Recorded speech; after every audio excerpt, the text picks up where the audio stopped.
I will believe you every time because something goes wrong every third podcast. Really? Is that often? I mean, there's two of you to screw up. I need to blow my nose. Yeah, last time Wanda recorded OC Remix over his commentary for the entire podcast. That's right. I remember that. Yeah, because my entire setup got nuked really hard, so poof. Yeah. Okay, welcome to Four Nerds Save the Universe, episode number 19. 19. Wait, Damn it. You're one behind. You were Yours off. recording that? Yes. But Did we get shell nose blowing? And we got shell nose blowing. Chief runs with Goldsteins was the last week, so I guess we've not abandoned that tradition of not being able to start or end these. That's fine. In any sane manner. Can we start this again when I'm not? Blow your nose! Nope. No, I I'll just pixelate your entire camera. All right. So yeah, episode 19. It's fine. All right, I have a question for you, Wanderbot. Yes. What is the Pathfinder's job in Mass Effect Andromeda? And why does he matter? To seek out strange, new life, new civilizations, to boldly... No, never mind. Figurehead for everybody to bitch at, it seems like. Not even figurehead, though. He's somehow, like, the leadership of this entire initiative. He's the one person that can single-handedly accomplish the entire goal of their entire mission that features tens of thousands of people. Yeah, it's remember, there are buggery. multiple Pathfinders, or at least there were. We don't know there's if the other only ones are one. going to be Even alive. if there were other Pathfinders, it'd be like Shepard in Mass Effect, where every other Spectre is pointless and meaningless except for the one that's killed. evil. Yeah, and then they all die or stuff like that, and it's just like, well... I've been trying to reconcile this about Mass Effect Andromeda because in Mass Effect's original trilogy, for the majority of the series, nobody like hero worships Shepard at all. Right. It mostly comes down to the third game when you're this big public figure that's spearheading the entire war, which people actually believe is happening now, that suddenly everyone's like worshipping Shepard practically as a hero character. But at the beginning, you are just a good Marine who gets enlisted in a subject because basically Saren is a total prick, but he goes off the edge of space called the Attican Traverse, where he's next to the alien systems that are from the other, like from outside the government, and you could spark a war by sending a fleet in there, but Saren should be stopped, so we'll appoint this human as a Spectre and send them in after that on like a rogue, like a strike team mission to investigate and take down Saren. And an important distinction with how that's brought up in Mass Effect 1 and 2 to an extent is that when people are bringing up like how cool Shepard is, they're really more asking about like the situations he's involved in, and it's not so much about him. It's like, what's going on like over here? You're a reliable source. Like, tell us about it. Because there is a little bit of that. They have like the news person interview him and stuff like that, which comes back in all the games. But it's not hero worship until like about the third. Yeah, because the whole first game, people are like, "Oh, wow, I heard you survived a Coups," is like the main thing you might hear, depending on your backstory, and that's not like hero worship. Even it's just like, "Oh, I heard about you because of this one thing," and that's it. Right. So it's weird to me playing Andromeda, where everywhere you go, everyone's like, "Oh my god, you're the Pathfinder," and then you're like as if you're like the single person that's going to save the entire organization. But then like, when you get down to what the Pathfinder's responsibilities are, he seems to be like a really good survey team. Like he's like, there's some iron over there, and I think this place might be a safe spot for habitation if we set up 17 force fields to make it safe. Yeah, it's an odd thing with narrative. I mean, if people go by the hero's journey, it seems like you've gone from 0 to 100 really fast, and it's a little disconcerting. I played a number of games where you start off really small, a nobody, and then you eventually earn everyone's like trust and admiration and whatnot. But it's peculiar how just the presence of an AI, it's really just the presence of the SAM AI that makes the Pathfinder a Pathfinder. I think the Pathfinders are the only ones. Which is a little bit silly, because like if it's this like AI that can talk with everybody forever, you might as well just make it available to like a ton of people and have redundancy. At the same time, they probably still a little bit leery of the idea of having an AI have access to someone's nervous system. Well, okay, so we're getting to spoiler territory that I was afraid to talk about last time. Keith, how far have you gotten? I've just reached EOS from run around for 2 hours doing stuff there. Wow. Yeah. Oh, okay. We've gotten farther than that. Yeah, we've like 100%ed almost all of EOS, and we're on to the next planet, and we're like 80% of that one. So it's Yeah, it's like the difference between like me being like, let's keep up with my recording schedule versus you being like, I can record 8 hours every day of this exact game. We actually haven't recorded it lately. yeah, we haven't touched it in like almost a week now. Yeah, It but came your out, we did, marathons like, were 2 legendary. streams. Yeah.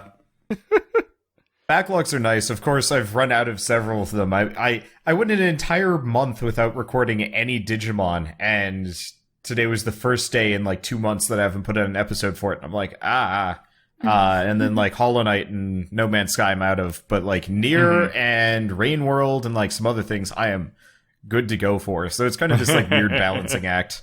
Yeah. It's peculiar when a game is so long, but you only get halfway through it, but you have enough content for months. Like then you just pick up the game later. It's like what? Yeah, as long as It's a weird system. You have to context switch. Yeah, And as then long as when you it's not resume a game that requires like a lot of skill, then it's fine. Like Hyper Light Drifter actually killed itself for me, and so I never finished the game because the game, like, I got stuck in an infinite black void, if I remember right, and I couldn't escape for like 2 or 3 weeks. So when they finally gave me the game back, I like tried playing for an hour, and I'm like, I'm dying. I can't like remaster this.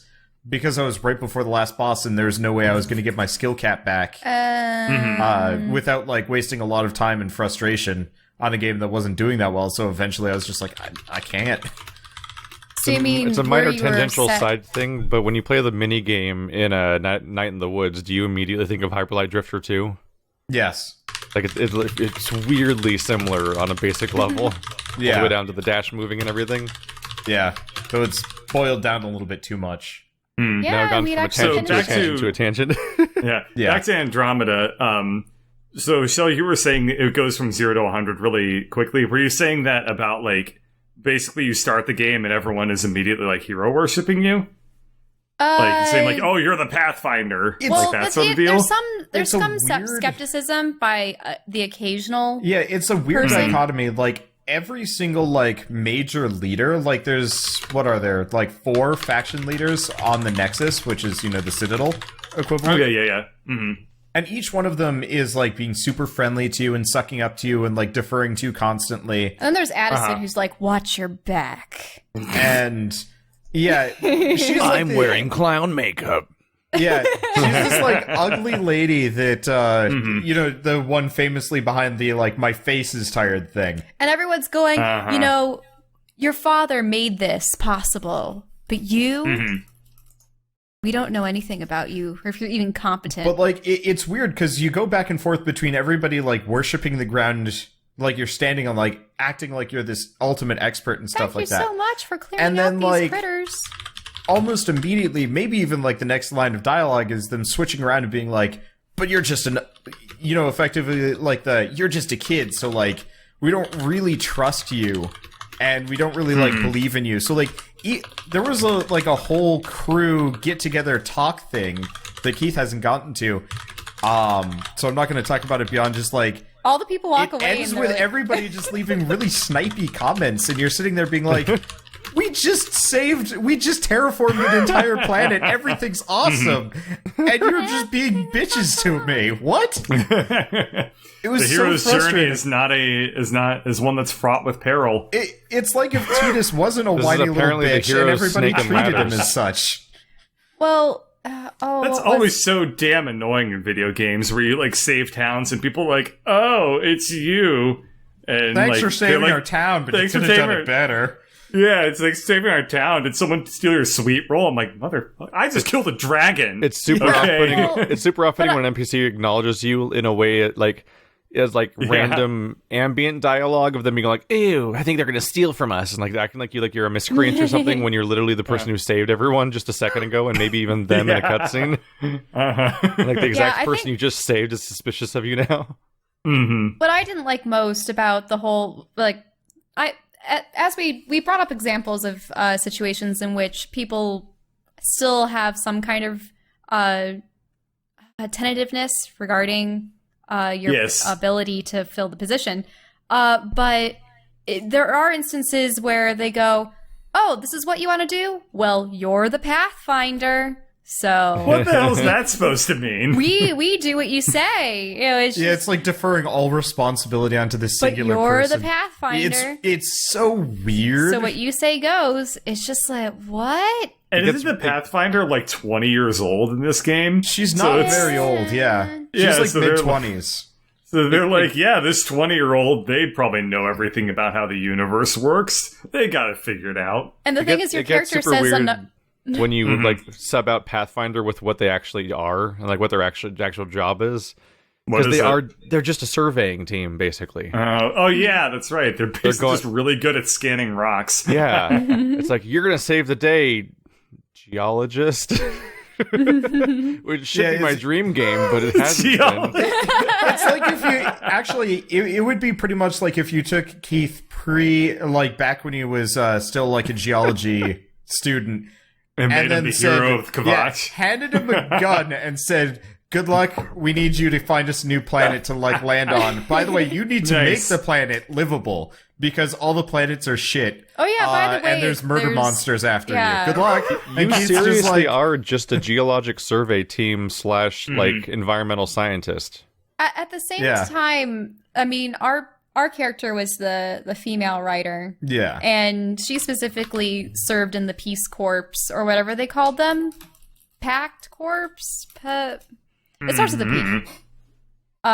But she had actually served her time at least in military campaigns. Yeah, there are implications that she should defer to. Well, no. Like, even the Pathfinder has done military action. Like, they talk about it every once in a while, but there's no... Like, with Shepard, it was very clear where he came from. With the Pathfinder, it's this, like, kind of weird nebulous, like, everyman background for a very specific character, and it's odd. Oh yeah, your own character doesn't get to have a backstory. They only give a codex entry to your sibling.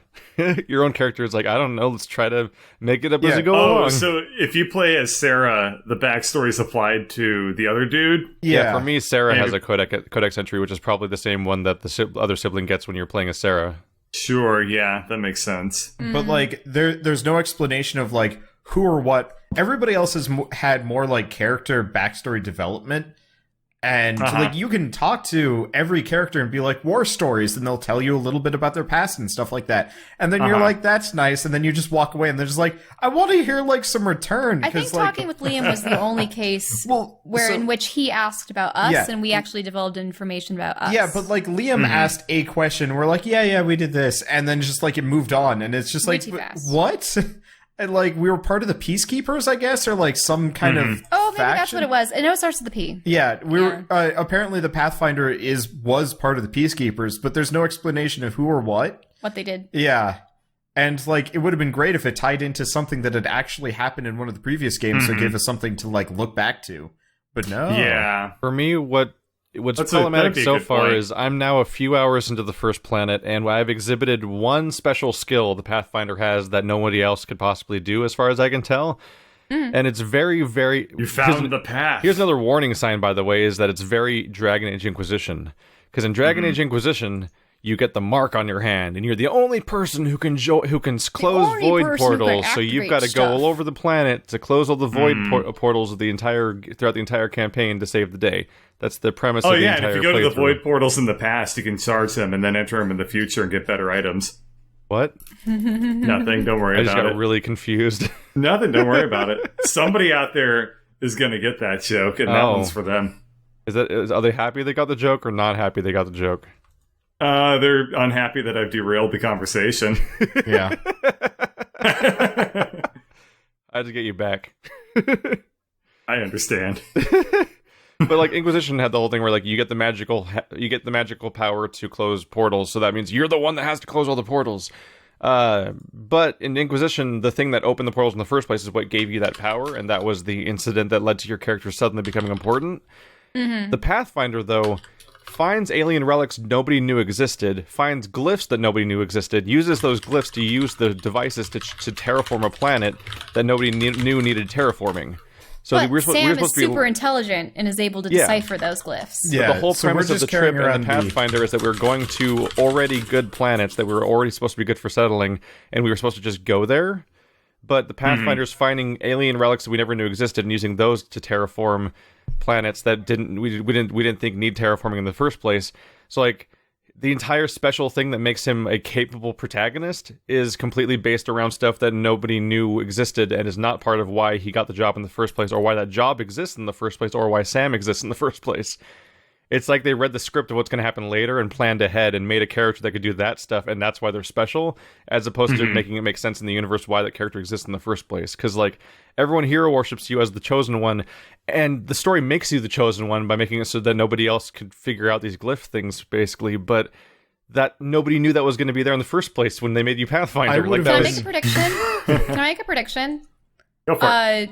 So sort of spoilers. The villains are just this race of sort of zealots that believe it's their duty to colonize the realm. We don't even know that. We know almost nothing about the cat. We just know they've got We like, just know the the- religious they're background. intrigued We just know by one of the them always relics. looks sad.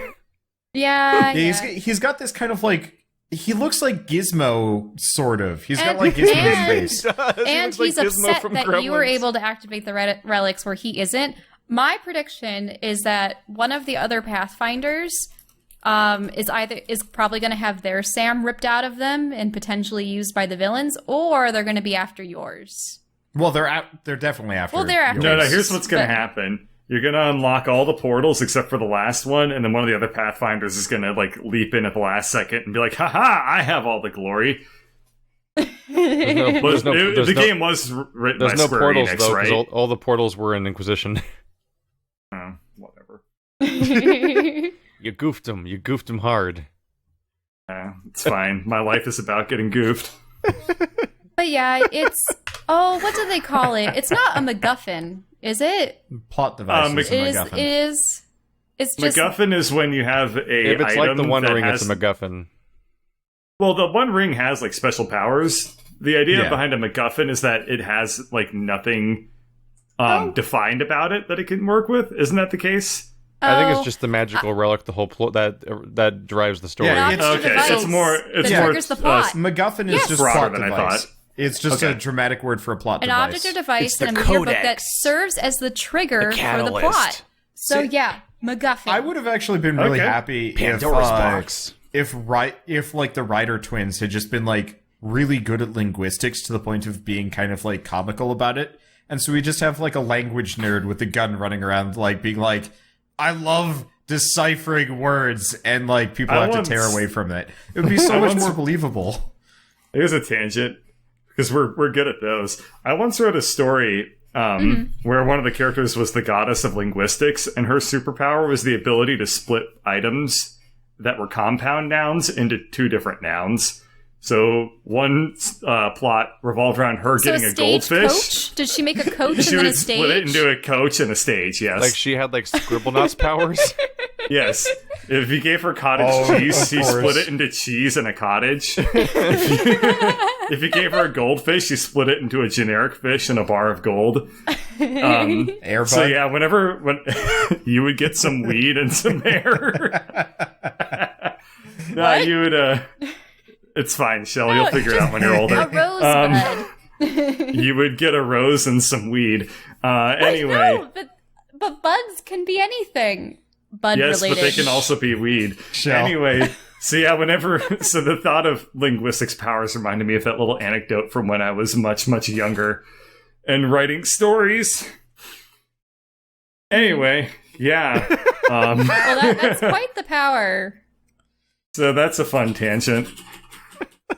I guess just to get So back what on would a broadsword turn into? A dame and a sword. You didn't see my eyebrow wiggle, but that was weird. We'll just check it out in the a dying woman with in a the sword editing. stuck in her. You guys don't watch Hey. these.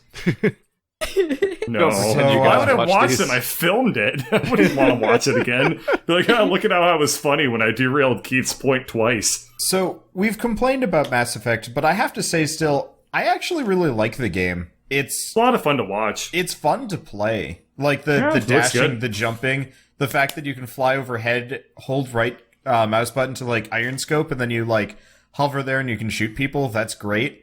I switched over to infiltrator, so now I have like red outlines around everybody. So like I can stand really far away and snipe people in the face, and they all like start freaking out because they don't know where they're getting shot from.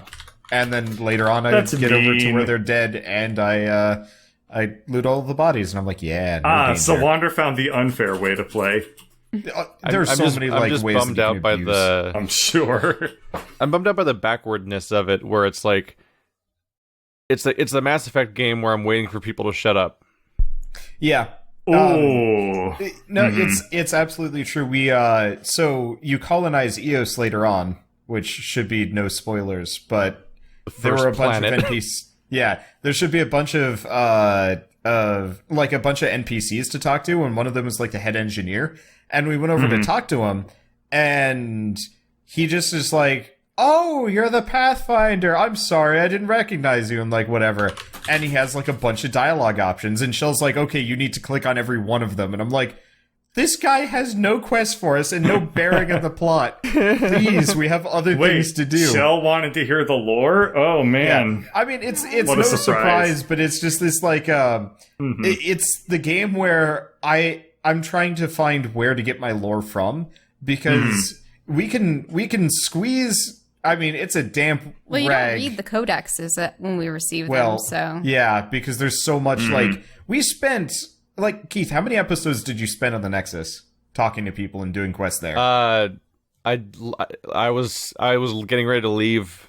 Well, the Nexus and the starting ship. I was about to finally land on Eos for the first time when I finished episode 10. Yeah. I got around that because, It's one, we real didn't talk long. to anybody on the Tempest, because I was like, no, I want to go to Eos because Nexus was too long. And Yeah, I also was the making average my estimation episodes I've like seen an so hour far long. for getting to the first real level is most people take about 5 hours to get there. That's Like, huge. I By the way, can the game understand it. It's- teased me super hard, by the way, because you meet a geologist and he's like, "You want to talk rocks?" And then I'm like, "Yeah," and then he doesn't. And then he sells you drugs. You can even say yes, and then he doesn't talk about rocks. He just gives you a rock quest, and I'm like, "That you lied to me. You lied to me, game." You can write a mod. Although I will say that new dialogue an tree actual there. slogan we used at times in my geology major would be "hitting rocks for science," and that is actually the quest you get for the geology guy. That's my story. But yeah, I'm still mad about the basic premise of the game being that your character's primary function only exists on accident, but it should be the entire plan for why he's there in the first place. And chicken and egg. Yeah. It's kind of weird because it's like this whole prophecy thing. It feels like kind of a setup for like a prophecy oriented quest line, but they like shied away from the aspects of a prophecy oriented plot that make it work. It's like it's a magical oracle quest story thing, but Exactly. it's Mass That's Effect. That's the best way to put it. don't know. Yeah, and the fact that it's Mass Effect is weird too. So yeah, doesn't any more bug me thoughts as on much. Andromeda? The multiplayer is kind of boring, but I think that's just because I've played It was Warframe tacked on, before. and probably. I mean, feel like really- the multiplayer was tacked on. Yeah, the problem with the multiplayer for me is it's kind of an excuse for them to cash shop, which is annoying because Yes. like I already paid don't need more money. $64 for it. Yeah. Yeah. So Does it have booster packs again, like Mass Effect 3 did? Oh yeah. Really? But like the issue is they give you like a bunch of like generic humans, and you pretty much have to rely on RNG to get any of the more interesting classes, which super sucks. And then all you can do are like 5 missions, but until you actually have better equipment, you really can only do one, and even then it's barely beatable. And then you redo that mission over and over and over again. And like, I will admit right now I am playing Warframe, which is kind of the same thing, except for it has the time to like kind of make itself work, and it has the variety, so I don't feel, crammed into one location to be frustrated by it. But Warframe's also like very much trying to make you pay money very hard. Yeah, kind of. Like, it's not actually that obnoxious about it. It could be a lot worse. It could be a lot worse. Like, imagine in Warframe if you had to rely purely on, like, buying... Okay, so the way it works in Mass Effect Andromeda... Why is my encoding overloaded? That's concerning. Anyway, sorry. Almost so like two people talking. That's why. For Mass Effect Andromeda... Wanderbot's interrupting himself. I do that. Is it an echo? No, he's just interrupting himself with his asides. Yeah. It sounds like he's being talked over, but it's him. Yeah. I noticed that when he records his videos, sometimes he asks questions to himself as though he was prompted by someone to ask that question. Like the villain from Archer? I haven't seen enough of Archer. Yeah, I just looked over and regular OBS was using like 60% of my CPU, which was really concerning. Anyway, sorry. But so for Mass Effect Andromeda, the way the loot crate system works is you have two different currencies, the basic kind and the like cash shop variety. And so the first two chests can be bought for just like in-game money, and you get about 5,000 per round. So you get to buy like one basic crate per round. And in that crate is usually maybe one gun, maybe one mod, and like 3 consumable items that you don't really need that much. Like, if you play well enough, you really don't need these things. And so you end up like doing like a 20-minute mission to maybe get a gun. And like, I've only done like maybe 5, 10 so far, so I haven't like found any classes. I know when I was playing, I think Batbeard got a Krogan, so good for him. But if you want to get the good chances for anything, you have to grind for 2 or 3 missions and pay a small amount of money just to be able to afford like the good stuff. And so pretty much, if you actually want to have a good time in the multiplayer, you either shell out some money for it, to get some good stuff right away. Like, I pre-ordered the deluxe edition, which got me a couple of crates, and helped out a little bit. Is there something wrong with the video feed? It pauses every once in a while. Yeah, that's the high encoding thing I was talking about, Shell. Oh. Yeah. Anyway. Don't worry, folks. By episode 30, we'll have this whole podcasting thing figured out. I'll have a new computer that has an even better CPU. Can I just take 2 computers and hook them to each other? It pauses for like a second or two sometimes.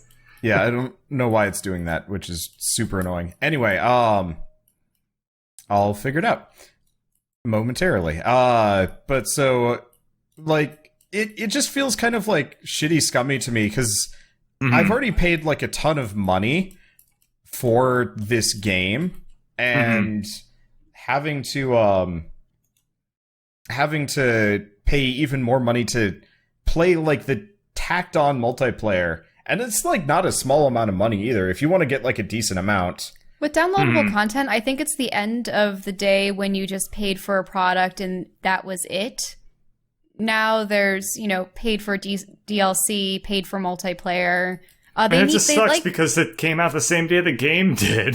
Okay. Yeah, like multiplayer was added on later. It's part of the shittiness of what comes with being an EA property, aside from the part where being a mandated sequel in the first place to a franchise that should have never had more sequels anyway, is the idea, like, they make mandates. Like, they're like, every game will now have an online pass, was a thing for a while. Now every game must have microtransactions, which is what happened to Dead Space 3, and Mass Effect 3, and Dragon Age Inquisition, and now Mass Effect Andromeda. Like, there's always some kind of weird tacked-on system to try to sap more money out of you, be it, like, Dead Space, like, weird resource farming microtransactions, or, like, this is, like, I think the 3rd game in a row from BioWare that has a multiplayer mode with like some sort of weird booster pack system thing put in there to try to get money out of you. And I don't know how it is in Inquisition and Andromeda, because I immediately stopped looking at them after the first one. But in 3, you would buy random booster packs that were themselves also RNG as to what you'd get as a result. You couldn't buy the class you wanted.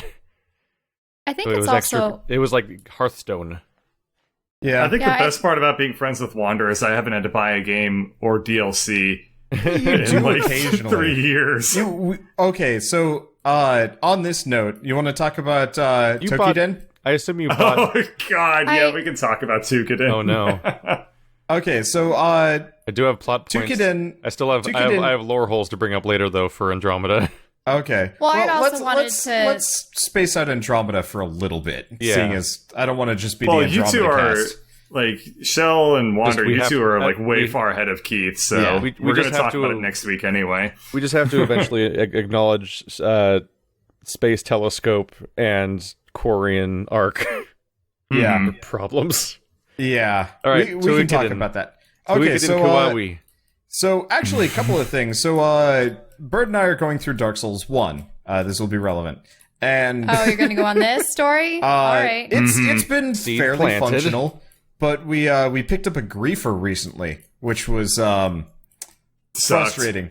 Yeah, he was a PvPer that was stream sniping us, so he knew exactly when we were streaming, And where he we stole were, the and stuff username like of that. one of your viewers. Yeah, and he was masquerading as viewers, so we were getting particularly angry at one Yeah, fan. we yelled at a fan, kind of, and then Yeah. they just sent me a message being like, well, they didn't send me a message, they were just like, what are you talking about? Like, they weren't even Yeah, at I don't their even computer. own this game. Double yeah, so plot I twist looked- really I is looked- them. I be looked funny. I looked this person up later on, and yeah, they'd actually had several different aliases, which were just fan names, and I was just like, that is the shittiest thing you can do, but whatever. Oh, so they just watched your stream, took a number of people's names, Yep, and yeah, then looked in the used it chat as- list. Yeah, so they might were be a there. real audience member regardless. No, I had never seen this person before, Yeah. and I mean, they they play have, like hundreds of hours of Dark Souls, so They Yeah. could if it be was a them. real audience member, I commend them because they didn't show up until Anne Orlando.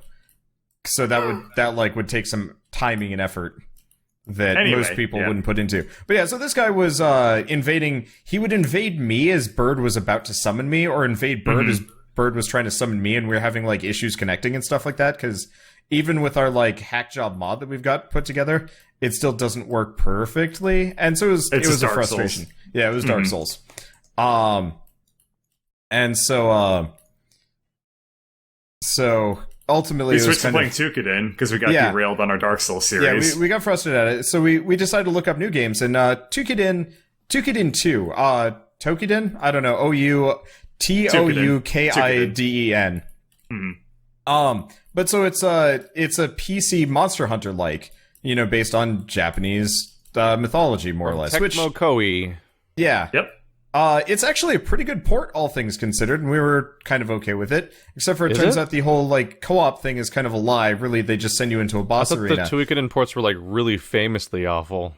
The first one was kind of bad. It wasn't Oh, terrible, right. but the second We're one, apart we're getting to the hits here, Yeah. Keith. But, Just like, hang on to your butt. it functioned, it looked nice, it played well, so on and so forth. Unfortunately, their lobby system makes Dark Souls connectivity look like a totally Yeah. functional, reasonable system, which was special. And just, so on and so forth. So, okay, so we finally managed to connect to each other after, like, maybe 20 minutes of just failures. And so Bird gets in, and then Bird's like, hey, we did it! And I hear Bird twice. Yeah, we had a perma echo. We had a perma echo. There were no voice options in the game. There was no way to change what microphone it was using. It was just using whatever microphone it could find at the time. And screw It you has if you want to always change any on settings. voice chat no matter what. We muted the game. We muted and the it still game, we went muted through. Steam, we muted everything apart from TeamSpeak. Did it have a separate channel for it then? It No, had what it does is it non-existent- interfaces directly with like your sound hardware to Yeah. play through. It That sounds bypasses nefarious. Windows entirely. It's not nefarious. It's just terrible. It's just annoying. Incredibly annoying Yeah, Yeah. for our so purposes. that was Yes. that was an instant return on our part. Yeah, but we it was both just, returned it instantly. it was such a frustrating thing because like originally it was just going to be kind of like a Xenoverse where like you can't do plot stuff with friends. It's just kind of like a side thing as a like multiplayer. But whatever, That being said, the character creator was worth magic. it. It was it made that night like So we were kind of pissed off, and then over the next like day or two, I just heard so many people give glowing feedback about how funny it was because of our horrible characters that we made. Wander here, he made Clued Stroof. Yeah. He made like a knockoff Cloud Strife. It was awesome. I found they just had like Vegeta's hair and Cloud Strife's hair and a couple other like famous characters. Like you could kind of recreate them, but then I made his face look stupid and gave him like mutton chops and stuff, which was magic. My character was Toofy Lockhard, who I made her like really short with really long legs though, and the biggest boobs. Like, I cranked the boob slider to max. The game is a boob slider. I cranked it to max. And she was more like princess back problems. Like, they were enormous. Yep. In the character creator, when you had the ability to, like, did you have the ability to turn or pivot the character while you were looking at them? Oh, did they have jiggle? I don't know. Did they have the jiggle physics in place? Oh, yes. In fact... if you ran with her, it was very clear she was not wearing a brassiere because no, but I mean in the character creation.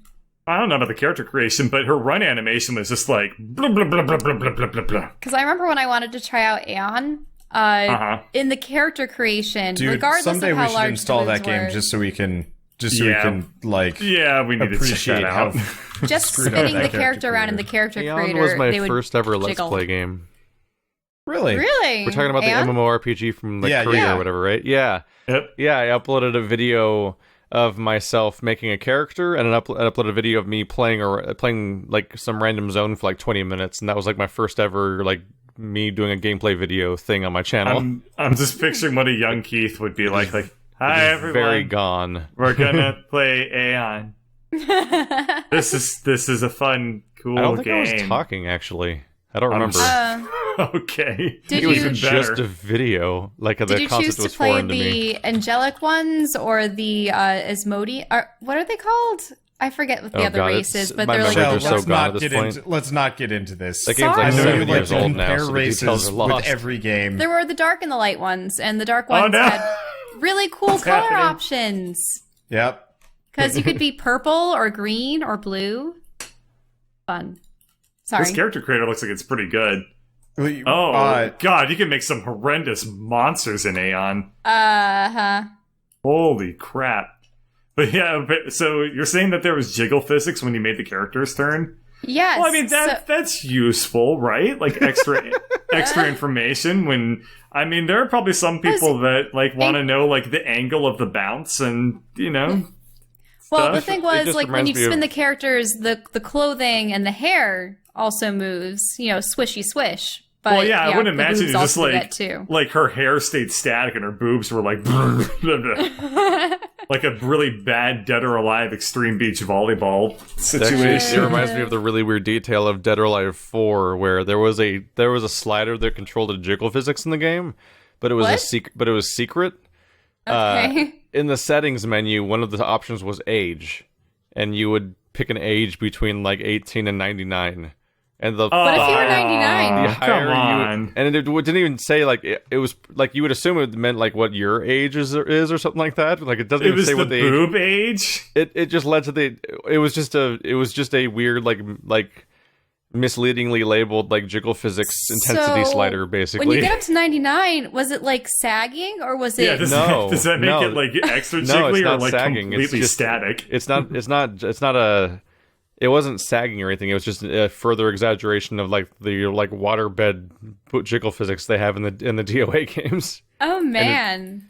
It was Well, like an that's- intensity slider that was just mislabeled as something completely other than that. Okay. Were they trying to avoid criticism, or I don't was know. it a joke, or I don't know. Huh. I've always All I know thought is that that like it's really the Dead or hard- Alive jiggle physics was the over the top. Oh man. All I know is it gets It's really hard so to funny. convince people that you play that game because it's fun. was it fun? I love Yeah, Dead or really? Alive. It's really Oh, fucking Dead or fun. Alive. Sorry, I thought you were talking about Aeon. No, Oh. Dead or Alive 4 and 5 and 2 and 3. Wait, well, yeah, They're good I've played played 4 of games, them. Yeah, that's they're for sure. they're really fun because they're in the vein of Soul Calibur, where the environment matters around you, but more so because it's a complex environment instead of a square, and so you're like actually strafing around and like manipulating things and like trying to knock people off ledges or like countering their attacks when they try to recover, and like it's a weird midpoint between what you'd expect from like a Soul Calibur versus like a Smash Brothers. So it's like it's a fun casual fighting game. Because as far as I can tell, when it comes to tournament stuff, like it supposedly isn't a franchise that holds up very well, but it's real fun. It's real fun. But I got too good at it, and no one would play with me anymore. So then I phased out, and that's my history with that series. That happens with fighting games constantly. Yeah, you really have to find people that are like okay with On you. par. People often ask if we're gonna ever play like Brawlhalla, and I'm like, No.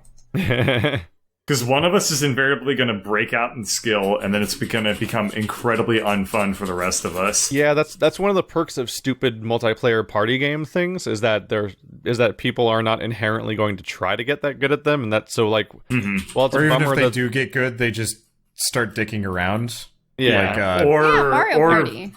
Or like random like Mario Party, where it's like basically random chance that you win anyway. There's just a thing where the skill ceiling can be disappointingly low for some games, but oftentimes those games are the ones that you can actually play with your friends for more than a few times. Like, True. I got Mario too good Kart. at Dead or Alive to play with anybody I know. I got too good at Soul Calibur to play with anybody I know, and everyone else got way too good at Smash Brothers for me to ever even fight them. Yeah. Like, I can't play Smash Brothers nowadays. Nobody. You play Smash Brothers I with can't somebody beat good. anyone. You're like, I'm going to punch you, and I've lost. Yeah, I don't know how this happened. I loved Melee when I was like half this age, but nowadays I played like Smash Brothers 20 whatever version for the Wii U, and like I can't hit people.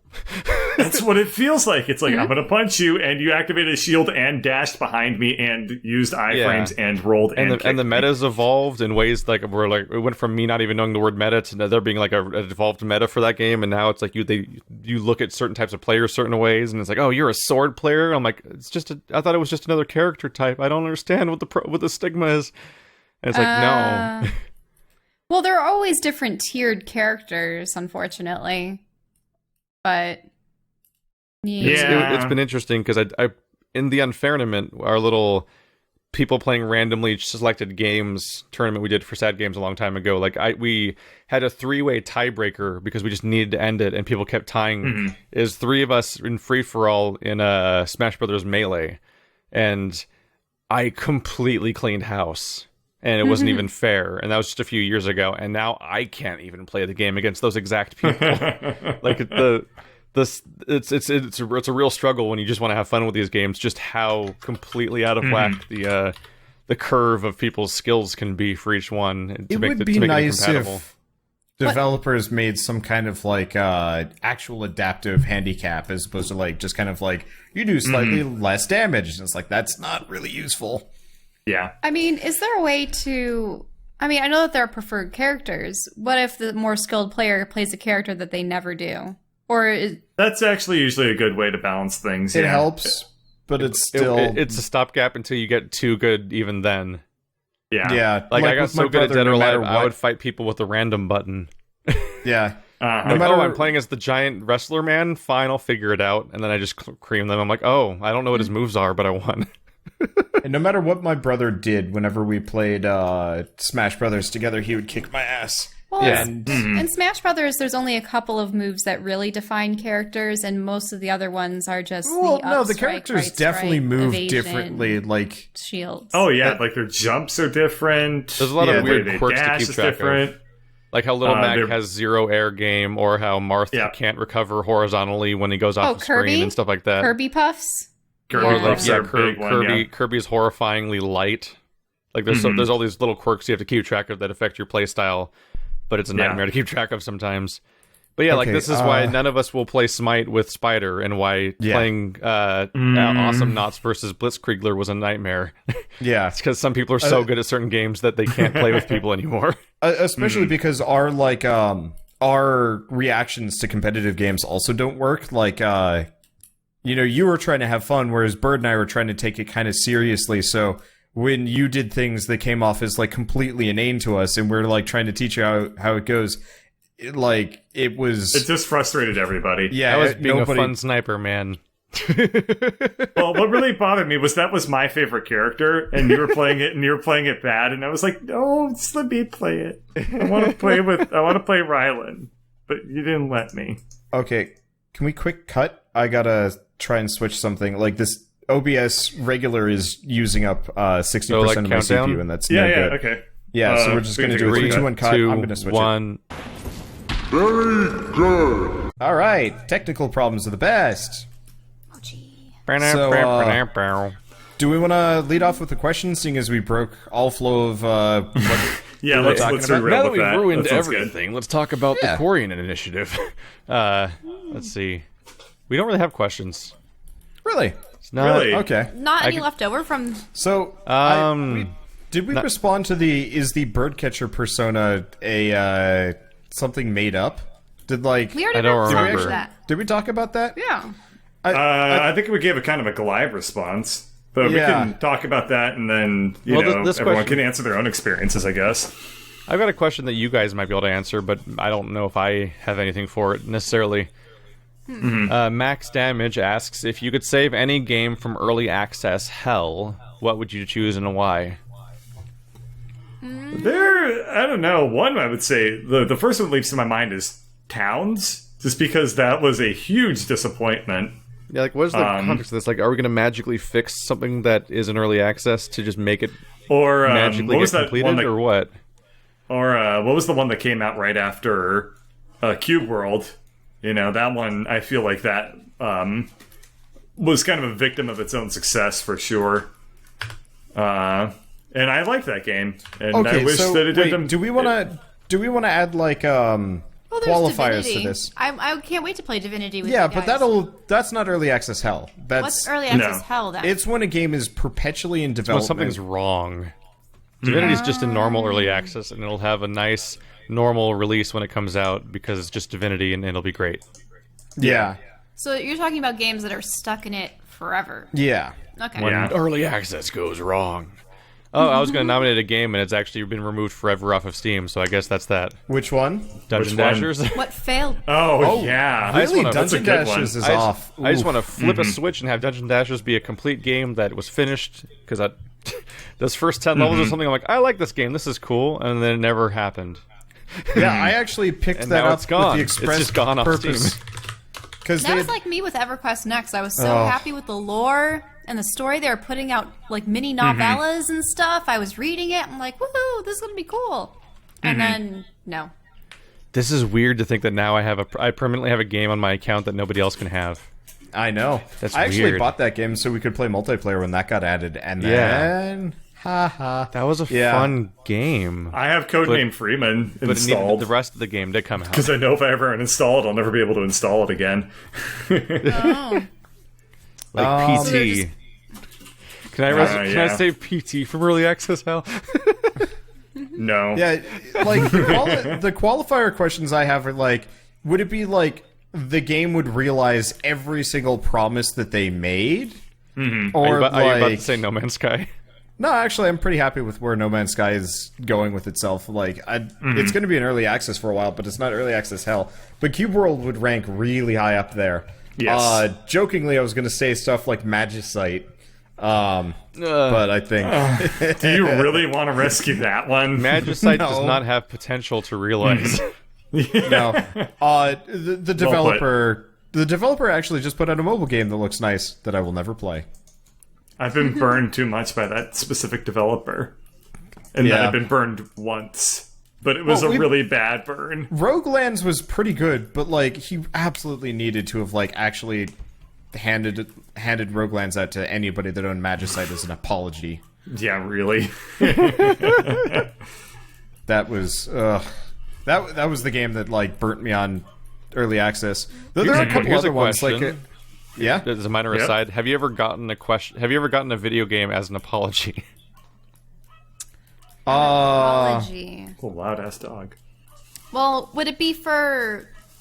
You've probably had instances, Carl, where you've requested a game, you didn't receive it, you purchased it, and then they give it to you after. Well, yeah, the fact? I've gotten it like after the fact. In fact, I I got a bunch of emails from a developer, several developers this past month specifically, where like their game is coming to a different platform, and I covered it on launch. And they're like, please cover our game, like, you know, we love your content and stuff like that, but they made no reference to the fact that I've either done a full or partial series on their game, and I'm just like, Oh yeah. We love your content, I keep getting YouTuber 24. PR emails about like, wow, Anima Gate of Memories is getting a full disc release on PS4, and I'm like, fuck off. I said they're charging like $50 for that, and I was just like, what? That game's not okay. Yeah, Not okay. It's the worst game I played in 2016, and its price is going up. I did a double take on that one because I was like, wait, didn't Keith play it and it was like atrocious? Yes. But that's published by Nippon Ichi Software. Their like PR thing is like so weird and dumb magic that like I don't even question like how their business works. It just does. They are the Black Shell Media of Japanese game releases, as far as I'm concerned. Sorry, I ran your cat over. Here's a copy of Assassin's Creed. I was just leading in because I got a copy of Dead Space 3 as an apology for SimCity 2013. Oh, wait. Right. What? How are they related? Because they're both EA Same maker? games, and it was a they're both made by massive EA. mistake. Yeah, SimCity 2013 was a complete travesty. Yep. And so they gave That people was free the games one for that. I forgot about that. God, I haven't thought about the game for ages. It didn't have like really awful like online problems, and it had problems like with the traffic system that they put into the game, and So it was an always online game, despite being a single-player game, where you only would kind of play adjacent to other people that might affect like the local pollution and crime rates a little bit, and the economy a bit, and that's about I know it. you could sell like power to people, and like affect Only crime sort rate in of. neighboring cities. So if you were a jerk, hey, you if just someone- ship I off just all your criminals. I just remember playing that game with some people in my frat, and one of the guys was like selling cheap power to everybody, and then one day blew up all of his power plants. Yay. Effectively screwing everybody else over. It was super funny. If you don't join, That is if pretty you don't, funny. if you don't intentionally join friends in a specific location from the get-go, you are put with random people on the internet, any of which could quit at any moment and just leave their high pollution city sitting there forever. And time doesn't even pass when they're not even playing in those cities. Like, so And you eventually can't they even just you can't even get like run to the ground. yeah, like you can't even Yeah. like offload your police force towards them to deal with their crime rate or anything, because if they're not playing, then time never passes in their city forever. And it's in a constant state of shittiness, period, and stuff like that. But also, it had a really nightmare system where they bragged that supposedly all of the different people like had their own home and own place they worked, and like that, as if everybody was going about their daily routine like it was a Bethesda game or something. But instead, what happened is that there was just a bunch of places that were homes for people and a bunch of places that were work for people, and every single person would come from the closest house and run to the nearest business they could work at, and they would drive in the shortest possible path there. And if you made a giant, like you could make a giant grid of roads that was your massive city area, And people would only use one? Yeah, they'd all use one road basically, and be surrounded by open paths. And then and also they wouldn't clear the road for emergency vehicles. So this nightmare traffic that shouldn't exist would also be stopping people from firefighters getting to burning buildings and stuff like that. And like it was just the game was a travesty. Like people would create tests where they would create a beautiful 6-lane road going through an area, and then cut around one of its corners with a tiny dirt road for one And square. everyone went on the dirt road. Everyone took the dirt road. It was that. I remember that. It was a nightmare. I remember that system. I put a dock on a shoreline, and then the local geology just grew up around it, and it was no longer on the shore. The moment I placed that's like problems that you expect to happen in games that are 10, 15 years old, not 2013. Instead, no wonder that game is one of those cases where the newest entry in a game. Actually, I think what got them there was they were trying to create complexity, and the complexity any level of QA would have shown that immediately. Yeah. It's That's one of those super games. common. They probably did. They probably just didn't Yeah. give a shit. Oh, yeah. It's one of those many cases where there's no excuse because you absolutely know a game went out with problems everyone knew about, and they knew it was going to be a big problem, and they shipped it anyway. And you can point blame here and there about who's responsible for it, but at the end of the day, it's still like people knew this was a bad product and they put it out on purpose. Like that happened. You can. It always bugs me when a game like comes out. And people are like, how did QA not catch this? I'm sitting there being like, don't blame QA. did. They caught it. They absolutely did. I learned a lot from listening to best friends, super best friends, do their playthrough of Deus Ex Human Revolution, which they did one of them QA had for. worked- Did both of them or I just think one it of was them? both of them. Wow. And they're because I think they met in QA at that company in the first place or something, and they were talking about like how they would just find new problems and they would like forward it forward, and people would just be mad at them for even forwarding the problem in the first place and stuff That's like because that. if they tried Well, yeah, fixing because it, the it would ruin everything else. the actual developers blame them for giving them more work, when in Yep. reality, And they like, even had it's- these fun moments of like, let's see if this is still here, and it's still there, like memory lane through their old job. Yeah, QA gets ignored a lot, especially in a lot of AAA games, because like games are supposed to come out on a schedule. They're supposed to cost this much money to make, and like it doesn't matter if that makes the game shittier. yeah. There's too many Yeah. people with too much control that don't care about that part. Yep. And Now, that's why we is get it- what we get. Yay, Andromeda with strike teams. Did this ever occur with a film? Was there ever like a film in recent history happened. where Yeah. It just happened with Iron Fist. Iron Fist? Iron Well, that's Fist a television is a show, right? Yeah, but the difference is literally non-existent between a show Okay, and, so it's the and, Netflix and a one. I've movie, heard really. it's dismal. So what happened is that this game was rushed. I said game again. This show was rushed out because it was on a schedule. It had to come out before Defenders comes out, like because Iron Fist is going to be in the Defenders. So they rushed out this show, which is one of the most complex premises for a show they've done so far, because it's supposed to be an entire cast of like martial arts experts, basically. But like every single character would have like. The main actor had a few weeks to train, and that's it. And every time they do a scene, like they supposedly did the choreography, like they practiced the choreography for like 15 minutes before the scene, and that's like it basically. And it's like it's a nightmare of like we have to do this on a timetable, so it doesn't matter if it's good; it just needs to be done. And that's So, the most depressing reason. This is for something like to be Power done. Rangers martial arts acting. Oh yeah, and the game, I heard that the whole characterization show is was worse. the show is so jam-packed with terrible plot, like weird plot holes and weird nonsensical character behavior and just frustrating And, of course, protagonist.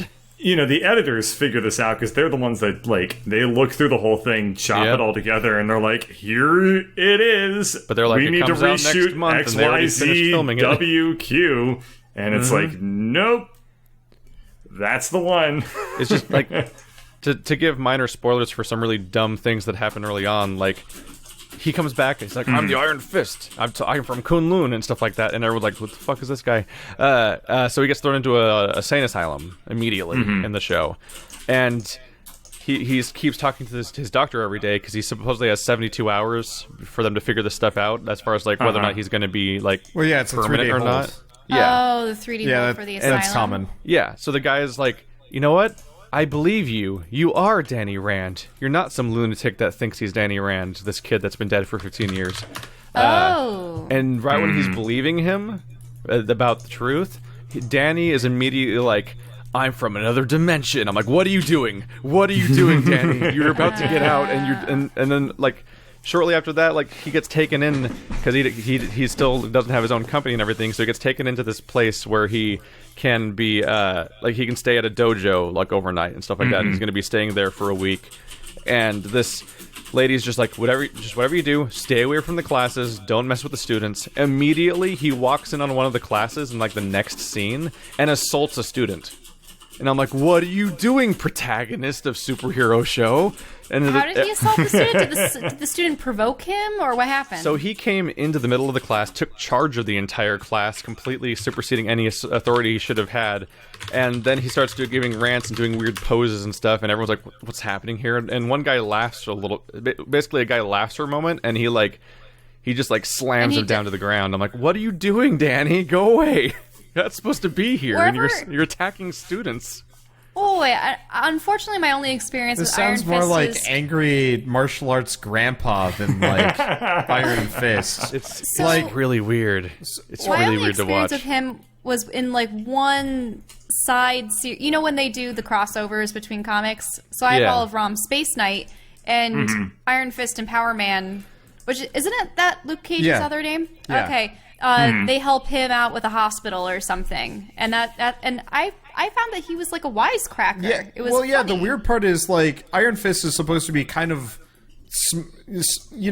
Spider-Man-ish, but like more mature. So like makes jokes, but knows what he's doing.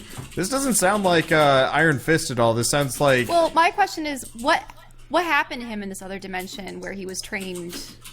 Were they really He was disciplinarian? trained as a guardian of Kunlun for 15 years, and he's the Iron Fist, and he can focus his chi into a glowy fist and punch things, is more or less the short of it. I thought What's it the was long funny of when it? I took a Tai Chi class and Watch the series, our Bird. teacher was You telling won't us get the- about Chi, and he's like, here, you can channel it into your hands and you can feel it. Like, so he was instructing, so my friend and I, we were supposed to wave our hands in front of each other without touching. And I'm like, oh, I wonder if I do that. Can you do this on camera? Because I want Okay, to watch so this. It's like this. Okay, But hang on. you don't touch. Now the you thing can't. is, I'm not streaming my face cam, Aww. yeah, Sorry, man. Okay, now the thing is, for years I'd always found it fun to like slightly tense my hands and fingers so that they turn bright red and feel really hot. Can you guys do that? Have you ever tried to do that? I'm trying right now. Right, but don't put too much Don't force poop into it. yourself, You Bird. have to sort of like feel. You have to actually like feel your palms. I'm Like- feeling the crap out of them. So people Okay. think blood Bird, circulation stop is smearing cheap. poop on your palms. Like really, it's like I bend mine backwards and I tense my fingers, and suddenly your palms start getting really hot and sometimes blotchy and red. And then webs start flinging out. No. So I did that, and my friend was like, wow, like they do feel really warm, and I'm a couple inches away from you. And my teacher comes over and he's trying to like feel our chi, and he goes, oh, you have strong chi. And I'm like, it's blood flow. I'm pretty sure it's blood flow, but I was keeping that to myself. But yeah. Is it supposed That's to? Is funny as hell. it supposed to be pronounced key? I've never actually Well, the heard thing is, a there's proper. ki, which is ki, and then there's chi, which Yeah, is see, that's the problem. It's the CHI. same thing. I keep but hearing I've them. never I heard the keep hearing they're official actually word. the same thing, though. There's a character in Dragon Ball Z with a name that's kind of like that. How do people pronounce her name? Then it's Chi. Chi. No, it's not. She doesn't run a delivery service, you jackass. Delivery? I wouldn't worry about it, Keith. I don't understand what's going on. No, it's anymore. fine. I'm making It's another so joke lost. for one Really audience. I'm It's, derailing it right now. it's issues between romanization and the Japanese language and shit like that. But yeah. Anyway, So that's my experience with chi. so Iron Fist is bad, and that's weird. Some cool stuff has happened, like 8 episodes in, so it might somewhat redeem itself. But man, like every fight scene, If something's not redeemed by eight episodes in, it's not but, like, happening. there's a lot of like the fight scenes look like they're. It looks like you're watching somebody's. Well, how would I put it? Like it'd be like as if you were watching a kung fu movie in the theater, like Rocky Horror Picture Show style, and there's people up on the stage in front of the screen, and they're doing the kung fu moves, and that's what the movie is those people. Is the reenactment on the stage in front of the movie? It feels like that's the people you're watching instead of a real kung fu movie. That's odd. Because like it's like everyone looks like they're going too slow and too awkward, and a lot of the moves don't look like they have force behind them, and they look like they're just pretend kung fuing for the whole show. The only real highlight so far has been that there's a really cool.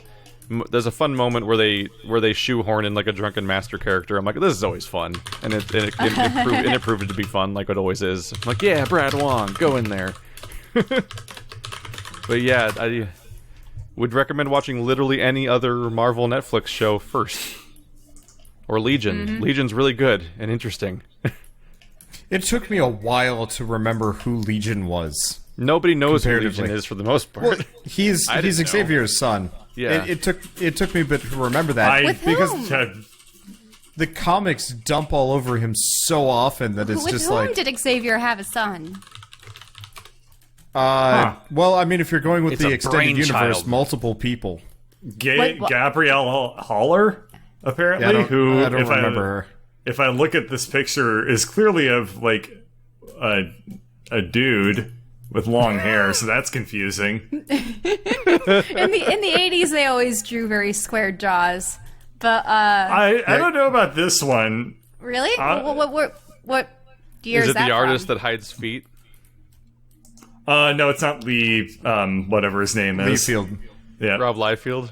Rob Yeah. Liefeld. I mean, yeah, she's got a pretty square jaw, but I mean, no. I want to play a game where you play as... It's a multiplayer game where one person plays as Rob Liefeld and one person plays as the visual designer Feet. of like Final Fantasy 10 through 13, and they fight over belt versus pouch space on a character model. Oh, dude. That is the most specific joke I think I've ever heard you make. It's I get pretty it, great, but there though. was like 9 references packed That's into the most that specific sentence. one you've gotten. Valid, Oh, dude. Valid point. It would look like Lulu from Final Fantasy X, except for instead of boobs, it's pouches. Instead of person, it's pouches. Her skin is pouches. Her dolls are pouches. What the hell was up much. with Lulu anyway? I don't know, but no Dress other Belt was character bizarre. in Final Fantasy X's universe looked anything like her. She didn't even match, like, the village she came from. Puppet Master, right? She's from a beach village. And she's got like a fur dress and like goth makeup. belts. She's like her skirt is made up of 1,000 belts. The funny Yeah. thing is, Lulu almost makes perfect sense from a visual design perspective, ignoring her location of origin until you Yes. get to the belts. Yeah, that's a She's that's a just fair point. she's just Yep. wearing like a dress, but she's just wearing a normal black dress with like lacy things on the edges of them and like a really furry like top part of it. Her hair just has sticks in it, like it's really straightforward. Then out of nowhere, the entire front of the dress is cut off, and it's revealed that she has a dress made of belts also under the dress. And I'm like, what? I like that her victory dance in Final Fantasy X was literally just to lean over and show off her cleavage too. I forgot that weird. was her. That was like what? They didn't even match her character.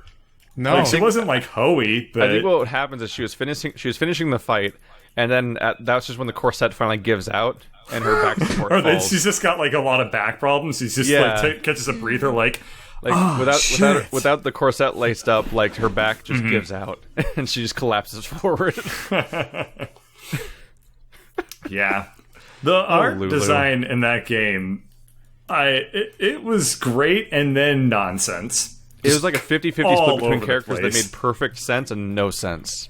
Yeah, Like, that I game will never had- understand Titus's shorts. No. Yeah. Yeah, like, well, like Titus's whole and Luna- outfit. Oh, Titus's whole outfit was you're like Bad. kind of a prototype for Sora in Kingdom Hearts. if you're speaking Exactly. about bad shorts, look at the new Xenoblade protagonist Oh, shorts. dude. No, The Xenoblade the, Chronicles 2 character makes no sense visually. No, the predecessor for Sora from Kingdom Hearts is the bouncer, Sion Balthazar. Yeah, I know you're right, but He's like the same character. Really? Hold Yeah. on. Yeah. I played the bouncer. Yeah, Sion is just Sora. Like you can look But, up like- comparisons where it's like, look, it's the same clothes, but Sora has clown shoes. But like the weird thing about the visual design of Final Fantasy X was that like for every Lulu or Holy shit, they look Tidus, the exact there was same. a Yuna or an Auron that made complete sense to look at. And that's Yeah. why it was so confusing to look at everybody, because it was like a 50-50 split between characters who were like, oh yeah, I get it, and characters were like, what happened? In the same cast. I like the Sion- environment design in Final Fantasy X. They kind of missed whomever was in charge of their like environmental design. They must have fired him after 12 because like 13 was kind of, I guess it was kind of sci-fi, but like the time you hit 15, it's just like there's one city that kind of looks like Final Fantasy X's like wonderful visual style, and everything else is just like Nevada. One thing that always confused me about Final Fantasy style is the fact that, I mean, there's asymmetry is fine, But there's so much of it. I'm just trying to imagine waking up in the morning and going, I'm going to wear this thigh-length sock, but my other sock is going to be ankle-length. And then I'm going to have a skirt, but half the skirt's going to have a scarf around it. And then... All right, I need to put on this handkerchief, but only on my left pocket. 4 belts, 1 leg. Yeah, like how many drawers do they have? This is my left outfit. Chest of drawers, and this is my right. I know you said it chest made of drawers. sense in Bersaria, Keith, but I can't get past what's her face's like outfit. She just looks like What, Velvet? the main character. Yeah, I've she's never got like said it made sense. Oh, I Her thought costume's you had bullshit. Okay, I thought you had made the argument that like her outfit was sensible. Okay, good. No, Velvet's bullshit. So she's got like a nice, like vaguely like cowboy looking costume at the beginning of the game, and then bad stuff happens, and she's in prison for a while and whatever, and then she's escaping. Literally, just finds clothes. Like you see her in her like cowboy costume, all tattered up and messed up. So she just finds a chest that just has clothes in it, and that's what she puts on for the rest of the game. She gets that iconic supposed cover costume from just a random box outside of her jail cell, and it's just random people's clothes from presumably a bunch of different prisoners, all perfectly torn in all the right places to make it look really intentional.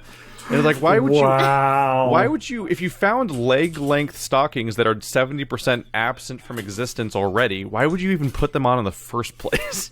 It's like taking the armor from the enemy you just killed in a fantasy game. Like, yeah. It's gonna have like a sword hole in the middle of it.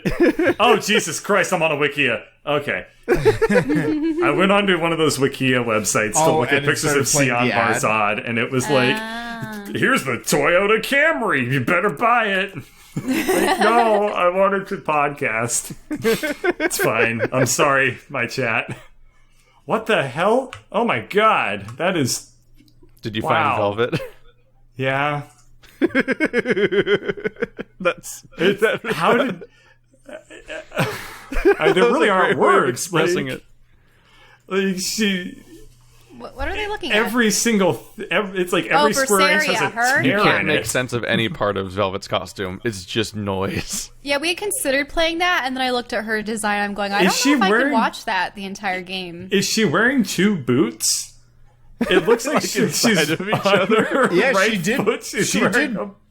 She put a boot over a boot, and then she had the other large boot, but no smaller boots. So she's like, I guess I'm putting this on. And she put 3 belts on as garters on one leg, and then another garter on the other leg. That's just to hold up the looking at stockings. it now, there's like a chain that goes across too. From one What's of the amazing belts. is she spends a big Which chunk makes of the it another early game. belt. She spends a big chunk of the early game like laying low, dressed like Why that. does she have a belt attached to her cloak? Look at that on the right by her hand. There's another belt. More belts. And there's like bandages and shit. Like, I would probably find that outfit. bandages like, are the what only thing moron that makes put this sense. in here. Wear it for like 10 minutes, get outside, and be like, all right, we are finding like a boutique. The only I'm thing gonna go. The only thing that kind of makes sense is the bandages, because her arm transforms into the nightmare-consuming thing. So, like, normally it's just a hand that's covered in bandages. Yeah, no, you're right. But It's nothing just else.